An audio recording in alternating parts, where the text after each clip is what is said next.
آپ فرماتے ہیں کہ دوسرے جمعے تک بارش ہوتی رہی. اگلا جمعہ آیا، سرکار میں جلوہ افروز ہوئے، خطبہ دے رہے ہیں. یہ کہتے ہیں کہ پھر وہی شخص کھڑا ہو گیا یا کوئی اور آدمی تھا، وہ عرض کرنے لگا یا رسول اللہ صلی اللہ علیہ وسلم تہدمت البیوت، ہمارے گھر گر پڑے ہیں، فادعوا اللہ یحسبہ، تو آپ اللہ کی بارگاہ میں دعا کیجئے کہ وہ ہم پر بس کر دے.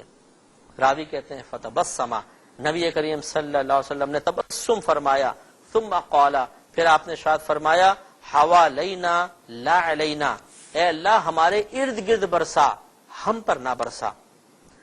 تو اب راوی کہتے ہیں کہ جب نبی کریم صلی اللہ علیہ وسلم نے دعا فرمائی تو پھر میں نے بادلوں کو دیکھا کہ وہ مدینہ منورہ کے ارد گرد پھیل گئے، گویا کہ مدینہ منورہ ایک تاج بنا ہوا تھا، یعنی اطراف میں بادل تھے، مدینہ منورہ میں بارش نہیں ہو رہی تھی.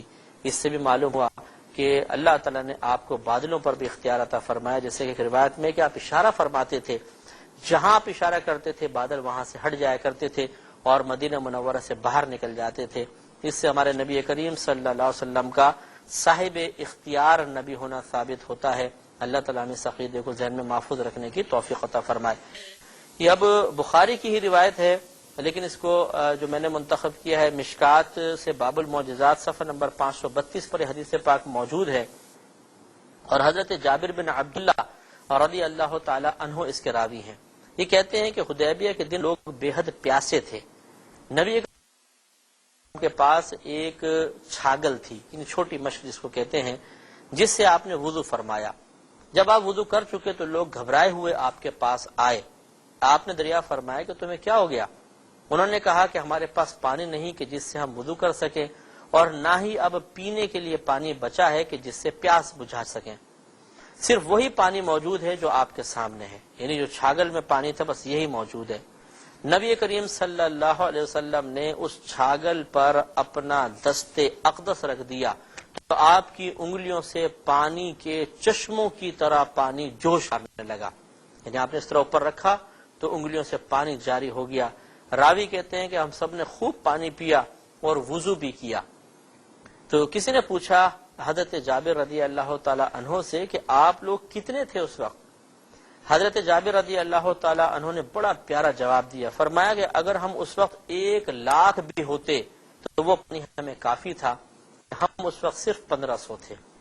تو یہ بخاری کے اندر بھی کتاب المناقب جلد نمبر 1 صفحہ نمبر 505 پہ آپ دیکھ سکتے ہیں، حدیث پاک موجود ہے.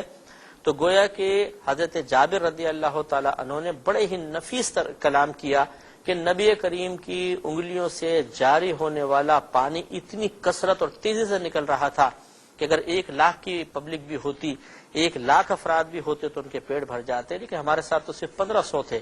اس سے معلوم ہوا کہ دیکھیے صحابہ کرام کا فریاد کرنا، یا رسول اللہ پینے کا پانی ختم ہے، وضو کے لیے پانی نہیں ہے، ہم کیا کریں؟ تو سرکار فرماتے مجھے آ کے کہنے کی ضرورت ہے، تم اللہ تعالیٰ کی بارگاہ میں جاؤ، اللہ کی بارگاہ میں دعا کرو. لیکن نہیں، نبی کریم صلی اللہ علیہ وسلم نے صحابہ کرام کی فریاد کو قبول کر کے اس بات کی توثیق فرما دی کہ یہ نبی کوئی معمولی نبی نہیں ہے. اللہ تعالیٰ نے آپ کو بڑا اختیار عطا فرمایا، آپ چاہیں تو وقتی طور پر، دائمی طور پر کسی مصیبت بلا کو آپ دور فرما سکتے ہیں. چنانچہ آپ نے ایک معجزے کے اظہار کے ذریعے ان صحابہ کرام کی مشکل اور پریشانی کو دور فرمایا. یہ بھی یاد رکھیں کہ دنیا کی ہر چیز نبی کریم صلی اللہ علیہ وسلم کی اطاعت کرتی ہے. یہ بھی گویا کہ نبی کریم کو اختیار حاصل ہے کہ سب پر آپ کو حکومت عطا کر دی گئی، چاہے وہ انسان ہوں، جنات ہوں، جاندار ہوں، بے جان ہوں، سب آپ کے حکم کے تابع ہیں. لہٰذا اس پر بھی آپ چند روایات سماعت فرما لیں. مسلم کی روایت ہے جلد نمبر 2 صفحہ نمبر 417 ہے، کتاب الزہد والرقاق میں یہ حدیث پاک موجود ہے کہ نبی کریم صلی اللہ علیہ وسلم، حضرت جابر رضی اللہ تعالیٰ عنہ اس کے راوی کہتے ہیں کہ ہم ایک کشادہ وادی میں پہنچے تو نبی کریم صلی اللہ علیہ وسلم قضاء حاجت کے لیے تشریف لے گئے. میں چمڑے کے ایک تھیلے میں پانی لے کر آپ کے پیچھے پیچھے گیا.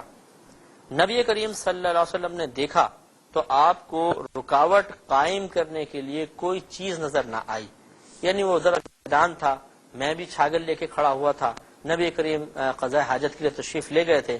اب بظاہر کوئی رکاوٹ نہیں تھی اور رحمت کونین صلی اللہ علیہ وسلم کی عادت کریمہ تھی کہ آپ حاجت کے لیے بہت دور تشریف لے جاتے تھے.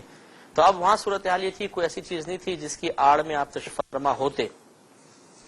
تو یہ کہتے ہیں، راوی کہتے ہیں کہ وادی کے کنارے پر 2 درخت تھے.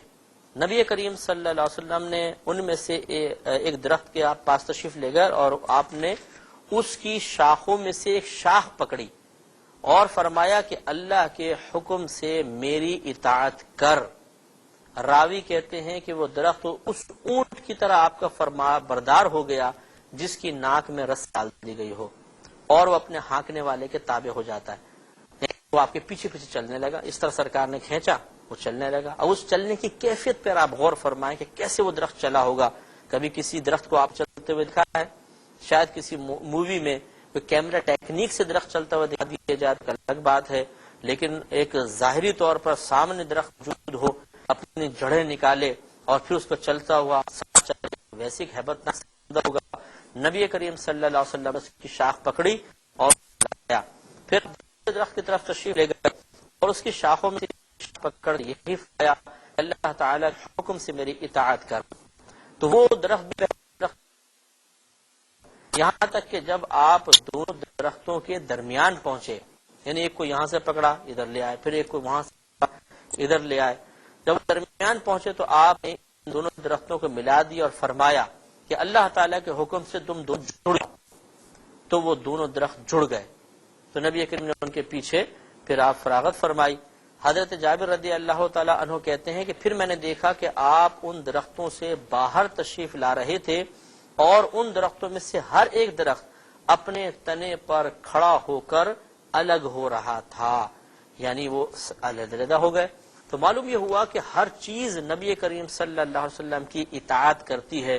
آپ کو اللہ نے اختیار عطا فرمایا، جس چیز کو چاہے حکم دیں وہ چیز آپ کا کہنا مانے گی.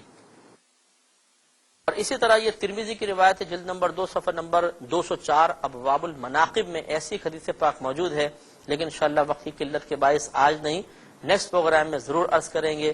اور اس پہ بھی ہم دیکھیں گے کہ اللہ تعالیٰ نے اپنے حبیب کریم صلی اللہ علیہ وسلم کو کس قدر وسیع اختیارات سے نوازا ہے.